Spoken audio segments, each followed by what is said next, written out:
the Sittard donkeys. I'll explain the title in a few moments. From restoration to interactive presentation, how old photos get a new life. This is one of the old photos from our archives.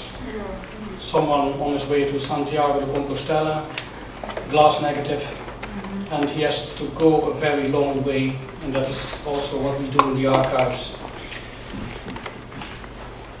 The Ezel project, because that's what it is, the project of a donkey, because Ezel is a dialect word in our region and it means donkey, starts from the premise that people find two things particularly interesting when it comes to history: their family and their immediate environment, starting by their home and in further circles, of course, neighborhood, village, city, region, country, sometimes even Europe.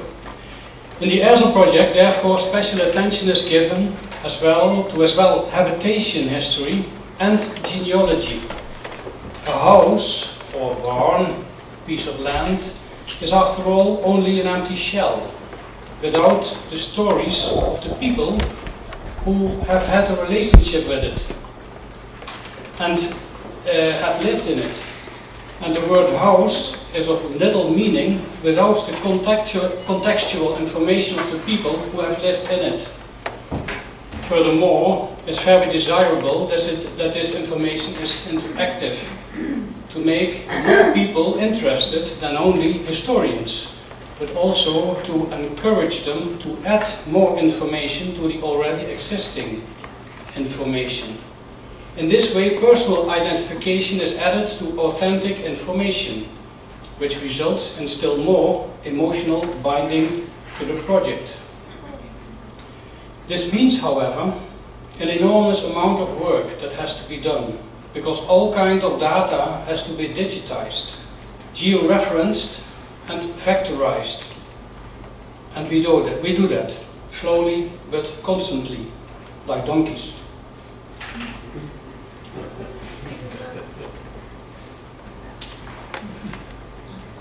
How did it start? You can't read it, it's not important. That's important, of course, but it's not important that you read it now. Between 1987 and 1993, about 30 historians and amateur historians were working on 2 publications on the history of Sittard. As a result, more interest was created on settlement history, and from 1993 on, in those days still analog, project was started to excavate many archives.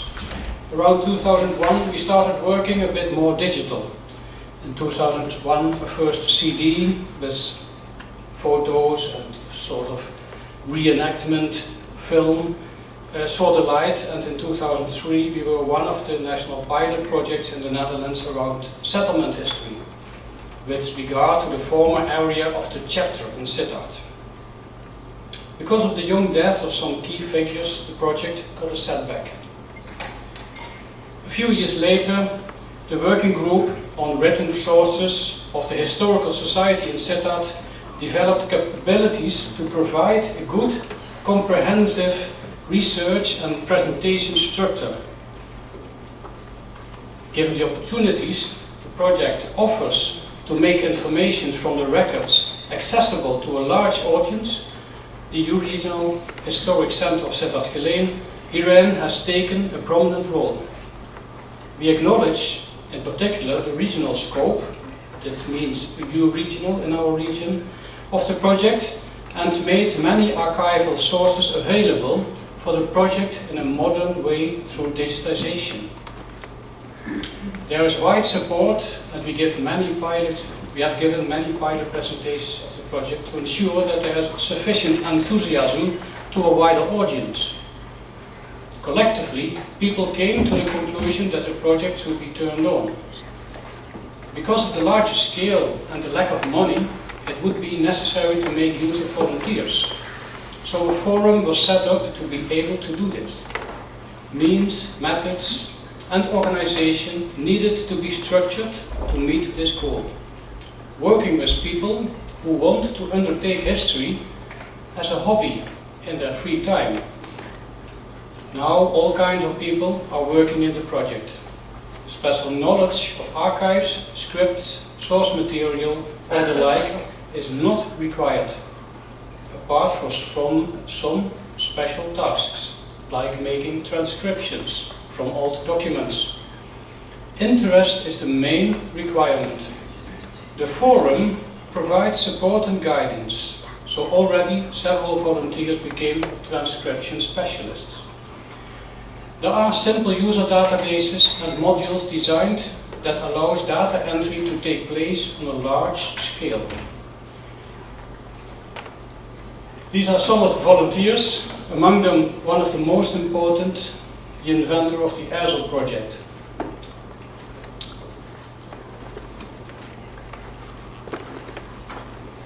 We believe in a participation society. It's a word that in the Netherlands has a somewhat bad meaning also. Participation society, that means cutbacks, but really participation society is a positive thing.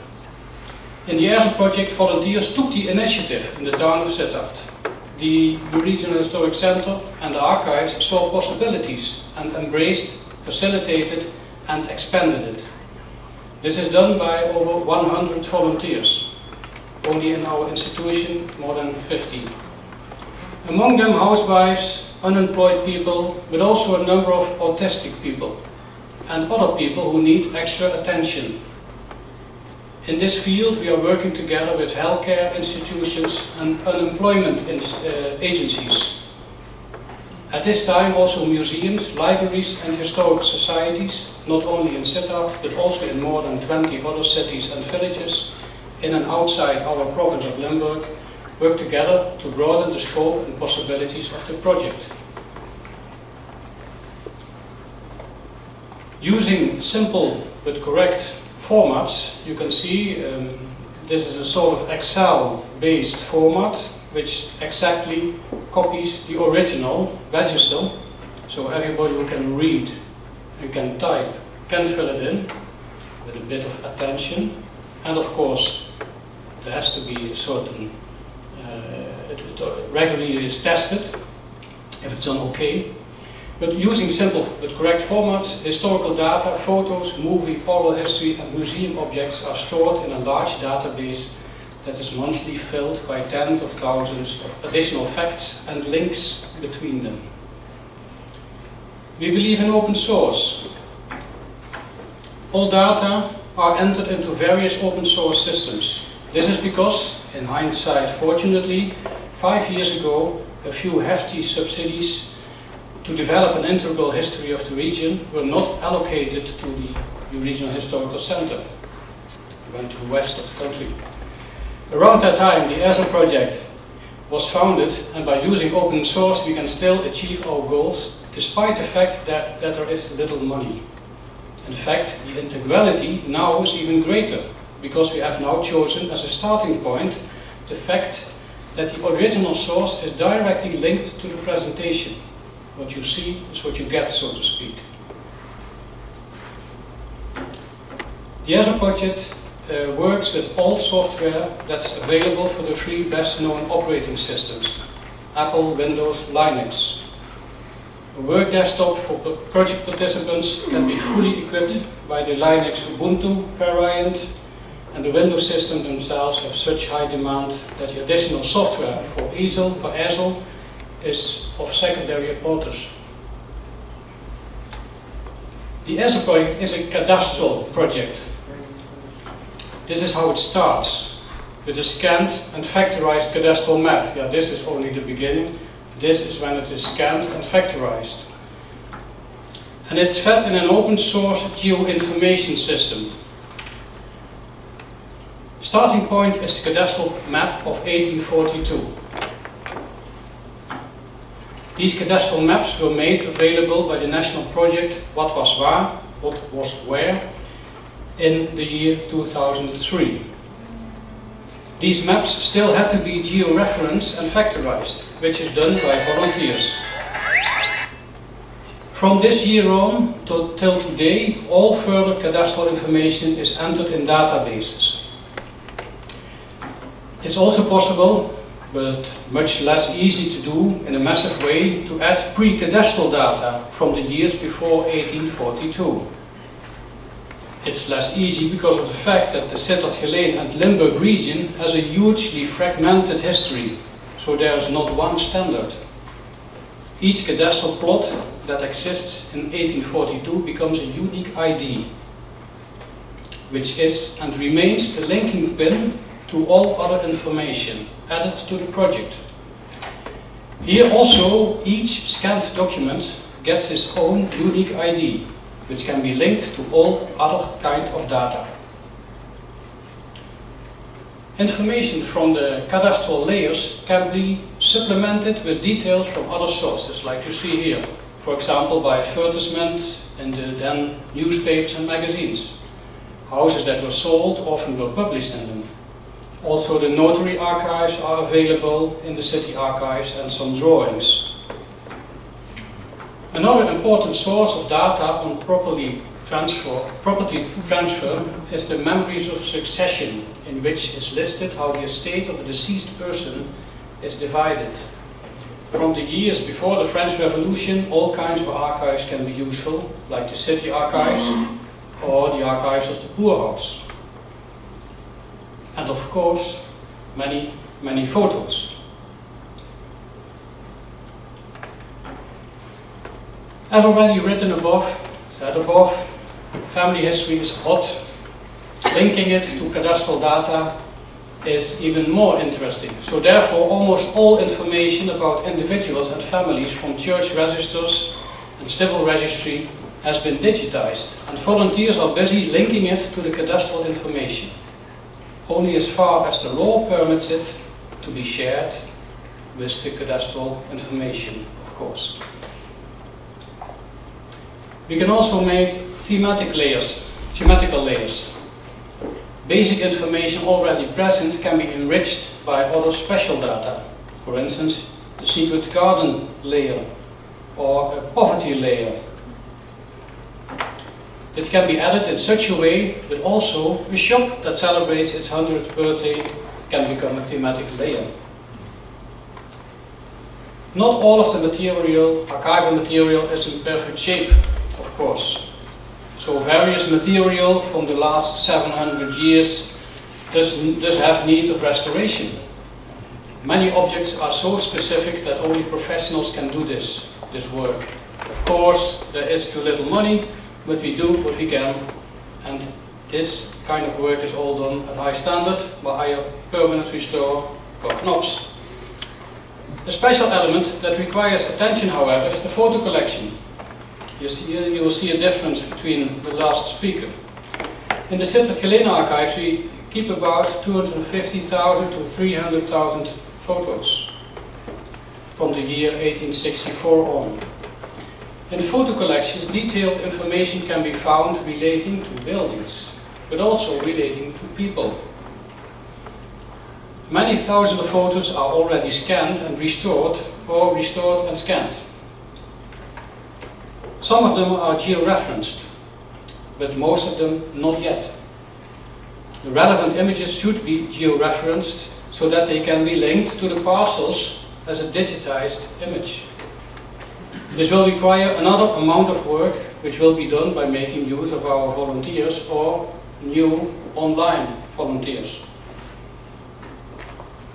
One of the volunteers has been a professional photographer and artist, but is now retired, Hilde Meuring.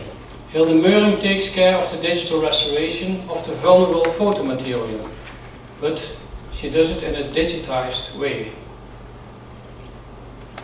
Especially the glass negatives, which are digitized, will further be restored by Hilde.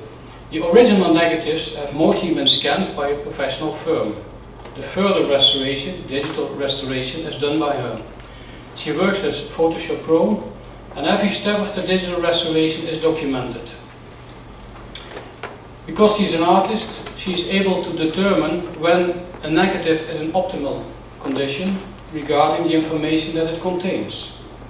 Restoration at pixel level sometimes is required. After restorations, the photos are put on the internet. Here you see some examples which information has gone. Of course, the glass negative has to be, after scanning, is not restored. We can't pay that, we can't afford it. It's thousands of problems we have there. So we have to look for a lot of money to take care of the restoration. But it is digitized, and afterwards she does this. She restores it in a digital way. And of course this image and every step in between is saved. The same with this photo. This is what it is, this is what she makes out of it. And sometimes on pixel level. And this is one of the photos where the glass negatives have been very severely damaged. And this is the image that goes on the internet, and these are the steps we remain and is needed for the professional guardian. To make information not only useful for researchers and interested adults, but also for youth, visualization is very important. So some volunteers have begun to create three-dimensional buildings. At first from 2003 on AutoCAD, and nowadays in SketchUp. AutoCAD, SketchUp. Some parts of Sittard now have been created in 3D. From 2012 on, we are trying to develop a further step to create interest among youth by developing a serious game about the history of the city. Well, this is SketchUp, this is from the serious game experiment. In 2015 we will hopefully be able to show the old Maurits coal mine in Geleen in our city in 3D. Not only the buildings, but also the mine shafts and the functions performed in the mine shafts. Because that's our children and also people from our age, from every person under 50 doesn't know what a coal mine is in the Netherlands. So we have to show it in another way. When all the basis information that's needed is entered in the databases, clicking on plots provides information about the property and the owners. Clicking on names provides pedigree information. If you click on this parcel, for instance, you get this register. It is directly linked. The authentic scan is linked to the parcel.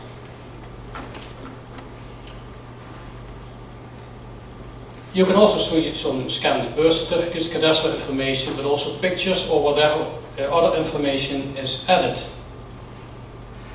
Here you see the information of this yellow parcel, and you can read in this information about this page. With the unique IDs, the unique IDs is visible here. And if you have two images connected to each other, you see two unique IDs. Oh, too fast.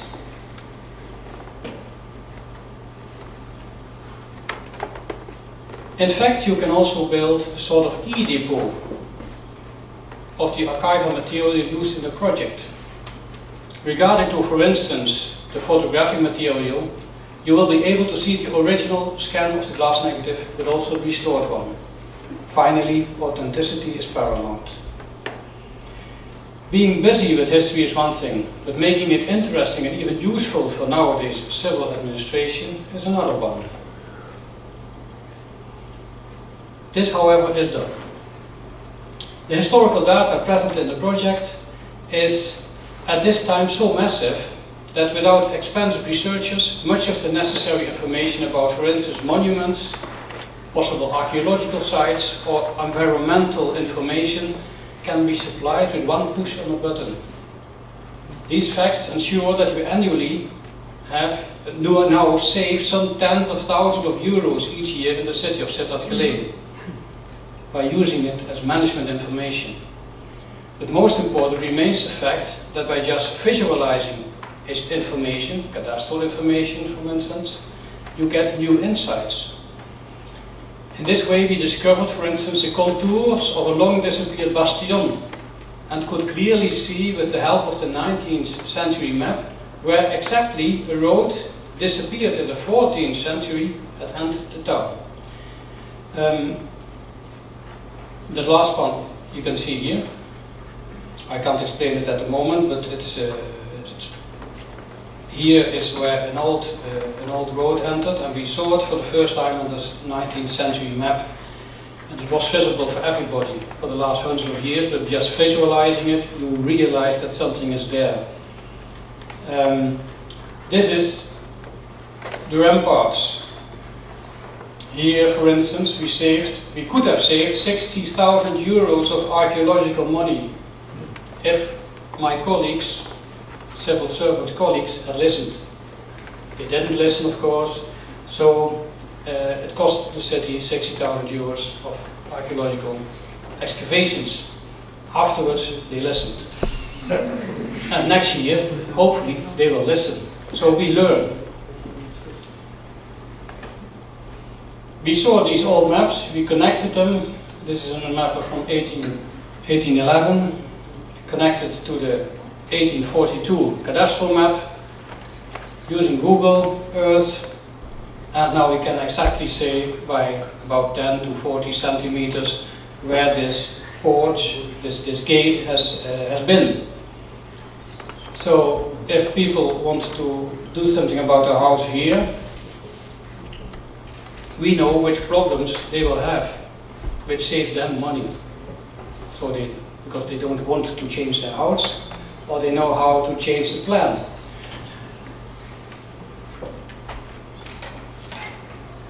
And this is the archaeological findings.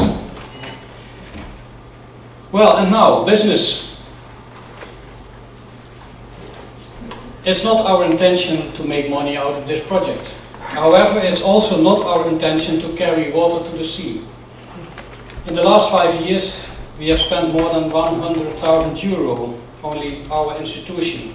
And it's not easy to save 100,000 euro, because the rest has to go on also. And I have to pay core.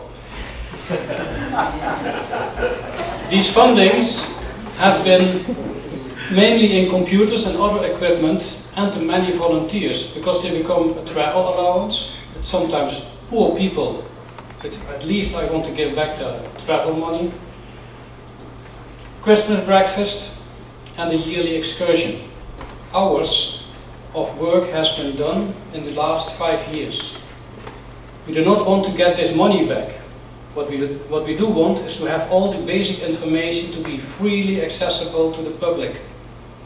What certainly is needed for that is a way to get the data on the internet, which this data is at this time more than 30 terabytes. And that means a streaming problem. So this will cost money we did not find yet. Probably I did find it a few days ago. We are still trying to find possibilities to do that without the enormous costs of the data traffic. And that problem has been solved probably.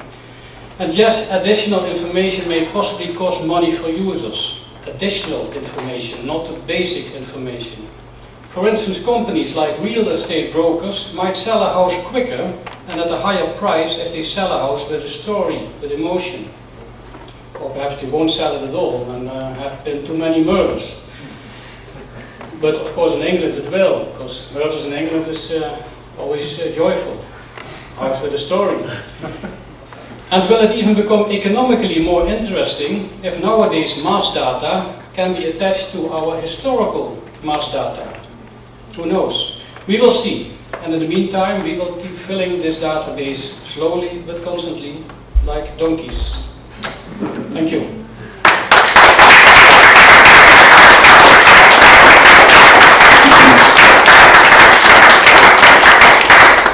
A fairly simple question. Sittard-Geleen is one area, and you have acted, it would appear, as pioneers in developing your own system.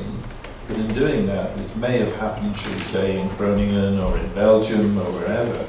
Have you made comparative analysis with other people, or is it purely a personal system that you've developed? No. We have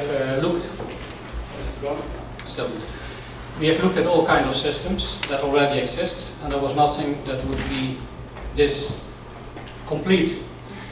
And all the other systems, in fact, yeah, I can say all the other systems would have would have entry fees and could not deliver the half of the quality. So this open source, cheap, but also possible. Open source gives a possibility to, what I must explain perhaps is, in fact, you have about 35, 40 at this time, databases, small databases. If I have a thematic poverty layer, which I'm making myself, because I always think what we see also in Sofia or in Plovdiv, or with us in Sittard, you see the rich history of the city. You don't see the poor. The poor always have been there, will be there. You also have to show the poor history. So I make a layer of poverty in Sittard. It's another database, but you use the same IDs partially, and you add some other IDs which generate extra context. It's another database, so that will be number 41, for instance. And this database can be changed from this one open source platform to another open source platform if it's needed. So it can be very easily integrated in all kinds of systems which we could choose in the next years, if people say, because there's a real possibility. There's now the national project growing, and it needs to be open source. I've been in the sort of the brain, how do you call it? No. There has been a short brainstorm sessions while I was there, but there will be a national project which might be better. I'm not sure, because it's very big and slow, probably. But if it's okay, we'll just join this platform, because it will then at least contain 60% of what we can do, and extra. But extra is always good, no problem. It's not about earning money, it's about giving information to the public. So it could be possible that we don't exist in 3 or 4 years anymore, but I'm afraid we still will exist. Yeah. Thank you. Thank you. Any more questions?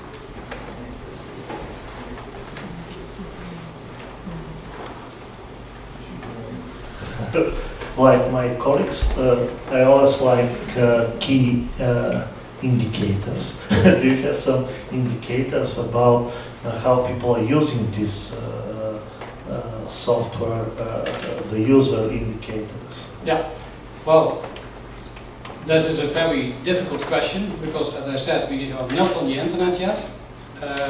We can only show the back of the project, and only these 100 volunteers can see the total project, and they can show it at these housewives can show it at their husbands, or the husbands can show it to their wives or their kids. Reactions are always very positive, but it really needs to go on the internet now, because the risk we are having at this time, within a year I suppose, is that this spiral won't go up anymore, it will go down, because people won't see enough. You have to see it, you have to experience it, because, as I said, history is emotion, and if you can't see it, where's the emotion? I filled in today 3 registers, or 30 pages of the register. Oh, that's nice, good work. It's of course the same when you make restoration, of a book or a photo or whatever. This work is very important, but it will become only sexy if you see it, if you get the real emotion of the object. This is also not, it's not done, what we do is not done to make sure that people won't go to museum anymore. No, the fact that they see an object here in a context makes them eager to want to see this original object. And therefore they have to go to the museum. Or you have to see this garden, which you saw yourself, a few of you have seen it and said that. It's just a normal garden, but the story related to the garden, the story related to the church, to this house, that's what makes it special. It's not the object itself, which can be very wonderful, like this rotunda here in Sofia. And I find it one of the most interesting stories here in Sofia, that you see a large communist building, and in the middle there's this 5th century church which still exists. And what is the funny thing now? Is it the church? Is it the communist building? No, it's the combination of the two. It should both remain there for the next 3, 4, 5, 3,000 years. So this emotion, it's the story, always the story behind the data. We only fill the data, but when you combine the data, you get this context. This context is information, information is a story, the story gets you in the heart, not here. Thank you.